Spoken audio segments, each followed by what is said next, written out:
देखते ही नहीं है, चश्मा लगा रखा है। देखेंगे तो दर्द होगा तो चल नहीं पाएंगे। शुक्रवार को उत्तर प्रदेश की राजनीति में उस वक्त हलचल तेज हो गई जब समाजवादी पार्टी के कद्दावर नेता आजम खान अचानक से सपा मुखिया अखिलेश यादव से मुलाकात करने उनके घर पहुंच गए। जेल से बाहर आने के बाद आजम खान और अखिलेश की ये दूसरी मुलाकात है, जिसके कई राजनीतिक मायने निकाले जा रहे हैं। लेकिन जब इसको लेकर आजम खान से पूछा गया तो उन्होंने कहा कि अखिलेश बिहार चुनाव में मशरूफ है।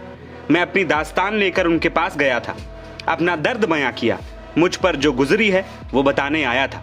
हमारे बीच क्या क्या बातें हुई ये नहीं बता पाऊंगा। कुछ हमने हाले दिल कहा, कुछ उन्होंने कहा। जाहिर है जब दो राजनीति में काम करने वाले मिलते हैं तो राजनीतिक बात भी होती ही है।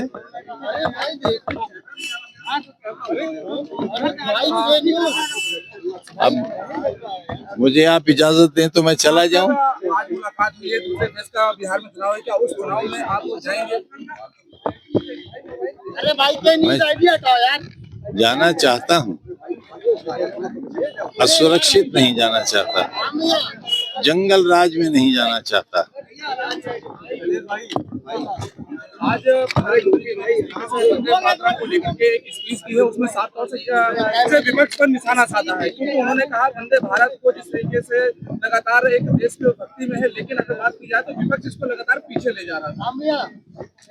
अब देखिए, जय समाजवाद तो कहेंगे नहीं, वो कहेंगे जिससे उनकी पार्टी को फायदा हो, तो हम उनसे क्यों वो उम्मीद रखें और ना उनसे हम कोई शिकायत करें। अपना राजनीतिक दल है, उनका विचारधारा है, देश के बादशाह हैं वो, तो वो अपनी बादशाहत के लिए, अपनी कुर्सी, अपने राजनीतिक भविष्य के लिए जितनी कोशिश हो सकती है करेंगे और उन्हें करना चाहिए।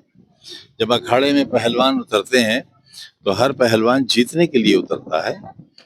हम भी हैं कहीं दूर खड़े हुए, अब देखना है हम लंगोट के साथ लड़ेंगे या बगैर लंगोट लड़ेंगे। बात लंगोट की कर रहे हैं, आने वाले समय समाजवादी पार्टी का जिस तरह से पीडीए चल रहा है, उसी को लेकर के तमाम लोग गले लगा रहे हैं कि आजम खान की जो धमकियां हैं अखिलेश यादव से, वो अभी दूर नहीं हुई है, कहीं न कहीं उनके दिल में नहीं फंस गया है। बेटा, दिल्ली कहाँ रह गया, दिल्ली कहाँ रह गया।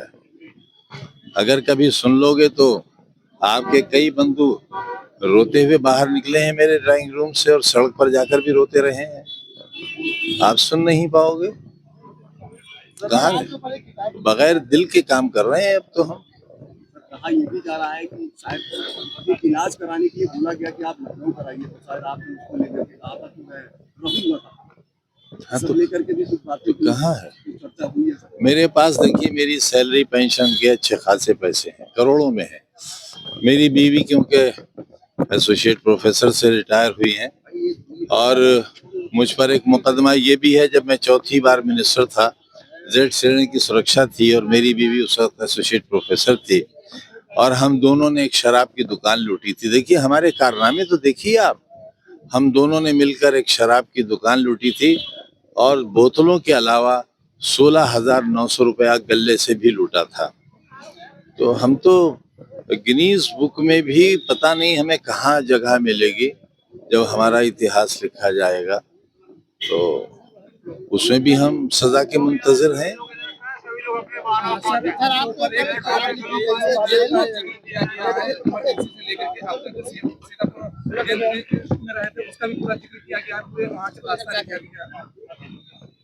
पता नहीं, अभी तो मालूम नहीं।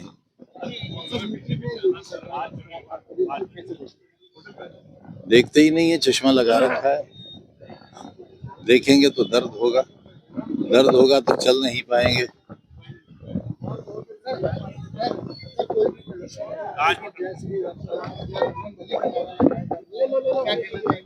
कौन बुरी बात है, लेकिन कोई नारा किसी में दहशत पैदा करने के लिए ना हो।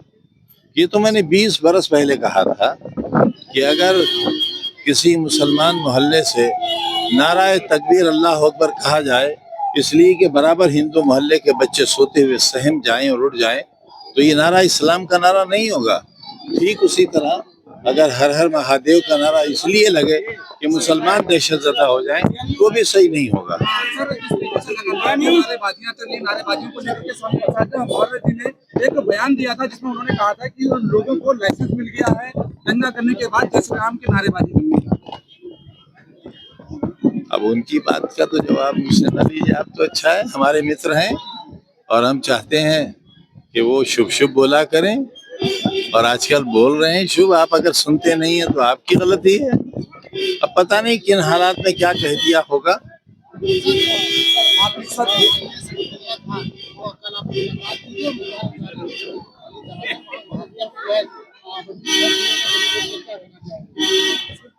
कुछ भी नहीं कहना चाहेंगे, क्या कहेंगे? हमारी भी रोजी रोटी का कहीं ठिकाना था, वहां भी बुलडोजर चला, किसने किया?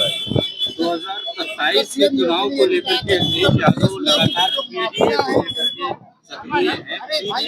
पंचायत भी किया गया, पीडीए को लेकर के आप क्या राय है, क्या कुछ है ये 27 में, क्या और कुछ भूमिका होगी आपकी?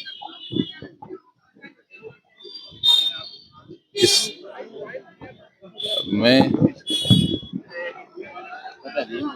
आपको क्यों बता दूं?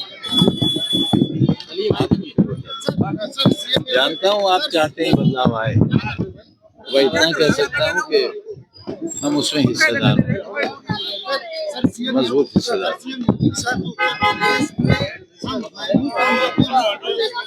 देखिए ना, मैं माफिया नंबर 1 खड़ा तो हूँ आपके सामने, मैं खड़ा तो हूँ आपके सामने।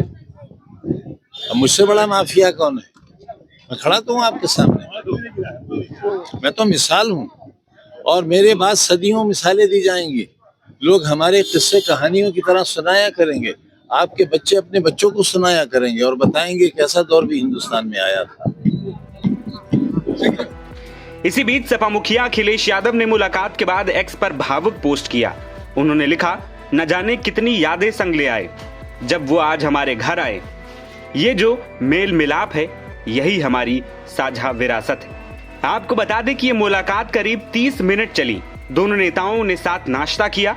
कहा जा रहा है कि इस दौरान महत्वपूर्ण सियासी चर्चाएं भी हुई और पार्टी में एकता मजबूत करने और आगामी विधानसभा चुनावों की रणनीति पर केंद्रित ये मुलाकात बताई गई। वहीं मुलाकात के बाद बाहर निकले आजम खान ने कई मुद्दों पर अपनी राय रखी और अखिलेश के पीडीए का खुद को हिस्सा भी बताया। दरअसल लंबे समय तक सीतापुर की जेल में बंद रहने के बाद जमानत पर रिहा हुए आजम खान इन दिनों चर्चाओं में बने हुए हैं।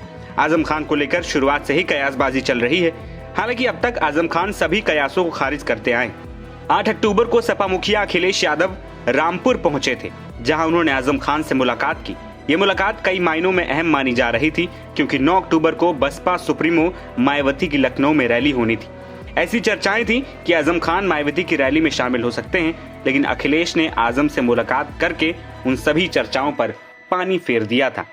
और अब दोबारा अखिलेश और आजम की मुलाकात से कई सियासी मायने भी निकल रहे हैं। नवभारत टाइम्स की रिपोर्ट।